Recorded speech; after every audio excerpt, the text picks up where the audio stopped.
I just got back from teaching at a rabbi's conference, and many came up to me and said, "Our old melodies are so boring. I want to bring new melodies into my shul, but there is so much resistance to learning anything new, so we feel stuck." So, should we try to sing new songs or just stick to the old ones and let it be? Adon Olam, Asher Malach, B'terem Kol Yitzir Nivra, V'yed Nasa, B'chefto Kol Azai Melech, Shemo Nikra. I love new melodies, but honestly, it doesn't really matter whether a melody is new or old. There are advantages to both, old and new ones. In the best cases, you can really lean into the new melodies for their freshness and then lean into the old melodies for their familiarity. And in that way, they can really help each other. But the worst outcome is to be stuck, nicht dahin, nicht daher, neither here nor there. What really matters overall is if we are able to bring our full life force to the singing, whether it's new or old. Let's consider the dynamics of old versus new now. I like to think that learning a new melody is like meeting a new friend. When you get to know a new friend, you get that rush of exciting connection and you feel alive and less alienated. And suddenly you feel like the whole world is opening up again and full of new possibilities. A new friendship is so refreshing. But as you might know from your lives, the excitement of meeting a new friend never supersedes the beauty and connection that comes with knowing an old friend. An old friend is priceless and literally irreplaceable, which is true even if you haven't spoken for a while. While new friends aren't better than old friends, nevertheless, meeting a new friend can reawaken the idea of friendship. And that reawakening of friendship itself can then help us to better appreciate our old friends as well. So it's like a big yes and. Old friends and new friends makes life better. And it works the same way with melodies. A new melody comes along, and while it's not inherently any better than the old melody, it can help us to reawaken the beauty and joy of singing and praying.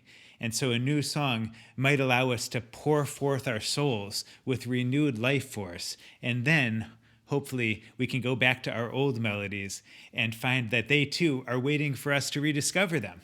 And when we do that, we find that the spark of life lives within the old just as much as within the new.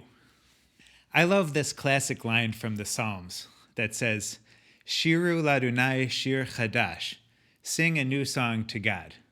There are two ways to understand this line. The first is literally to sing a brand new song, as in to write a new set of melodies all the time. As such, many Hasidic communities of previous centuries felt that you couldn't properly celebrate Shabbos, the Sabbath, without a brand new melody. And so if the Rebbe himself wasn't a musical composer, and they often were, then they would hire composers to constantly create new melodies for their communities. And that attitude resulted in a flowering and flourishing of thousands of new melodies in the last few centuries. But there's another way to read the line, sing a new song. 800 years ago, a scholar called the Radak taught that singing a new song means chadshu lo shir tamid, to always refresh the melody and to make it as if it were new. So even if we have been singing the same song for years, according to the Radak, we nevertheless can and must make it feel fresh and alive today. Let's look at a great old melody now. Adon Olam, Asher Malach, B'terem Kol Yitzir Nivra, V'yed Nasa, B'chefto Kol Azai Melech, Shemo Nikra. I grew up hearing this melody every week, and I love it. In the late 1800s, a Russian cantor named Eliezer Gerovitsch transcribed this melody. But even then, he labeled it as coming from the Alte Weise, the old way, meaning it was already considered an old traditional Jewish prayer melody even then. One story I love is that in 1944 there were Jewish troops in the ranks of the U.S. Army as they were starting to invade Germany near the city of Aachen. They organized some davening and broadcast it through massive loudspeakers towards the German lines. And at the end, this very melody for Adon Olam was blasted towards the enemy lines. I love imagining this melody in that scene. When I was younger and less patient, I used to roll my eyes when I heard this melody, like, really? Again? But now I'm filled with love for it, and I look forward to singing this melody anytime. These days I like to bring everyone close together towards the end of davening, and then I spring this old melody for Adon Olam on them. And through the power of communal harmony and closeness, we all rediscover this melody's stately beauty. And by then we can really feel like we're in God's hands for a few moments, which is what the poem is all about. Note that what makes this work is not the melody itself, but being close to each other. So see the video on the golden rule. I love singing old songs like this because they are rich and beautiful and time-tested. These old melodies hold the dreams and the ghosts and the sorrows and the joys of previous generations, and we can live in continuity with their experiences through sharing the songs that they used to sing. A 14th century rabbi called the Maharil taught that we should never change the established melodies of our community. If they were old and established, it was as if they were Sinai, from Mount Sinai, like they were received along with the original wisdom of the Torah. This preservationist attitude of the Maharil might seem rather staid or unconventional, but looking at it today, it actually comes across as quite countercultural, because maintaining our old local traditions actually helps us to resist the encroaching hegemony of homogeneity that happens as radio, television, and the internet encourage everything to sound more and more the same. We really need our old songs in all of their varieties. Okay, now let's look at a new song for the same Adon Olam poem. And by the way, you can find both of these songs taught in depth on songisprayer.com. While you're here, though, please take a moment to subscribe to the YouTube channel and reflect on these ideas in the comments section below by telling us about your experiences with old and new melodies. Adon Olam, Asher Malach, B'terem Kol Yitzir Nivra, V'yed Nasa, V'chetzo Kol Azar Melech, Shemo Nikra, V'yacharei Kiklot HaKol,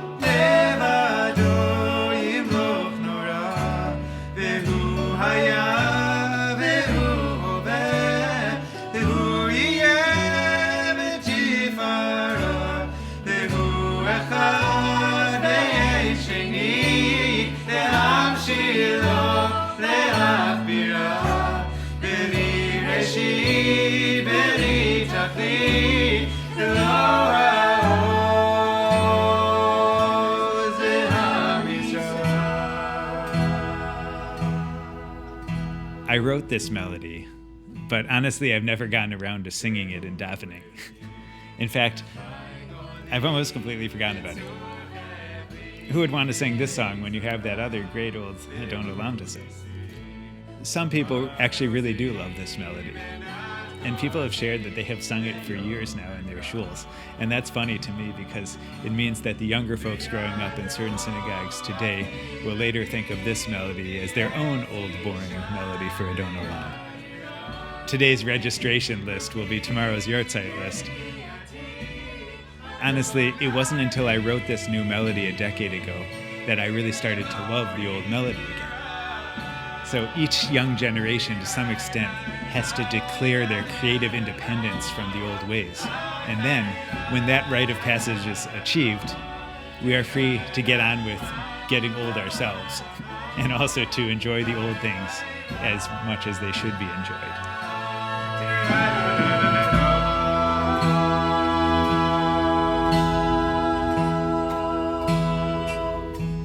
Adon Olam, Asher Malach,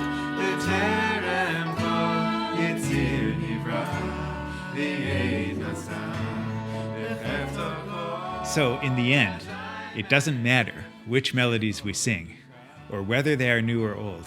What is important is that we let ourselves be born afresh, like the angels who emerge anew every morning from the river of fire, so that they can sing to the Divine One, Mechadesh b'chol yom tamid ma'aseh breshit, which means to constantly experience the godly resurgence of creativity and curiosity and newness and awareness of the ever unfolding story of life. And a new song or an old song can bring that vitality back to us at any moment. And then we in turn can bring that energy back to the songs we sing in a never-ending loop that started long before we were born and that will continue long after we're gone.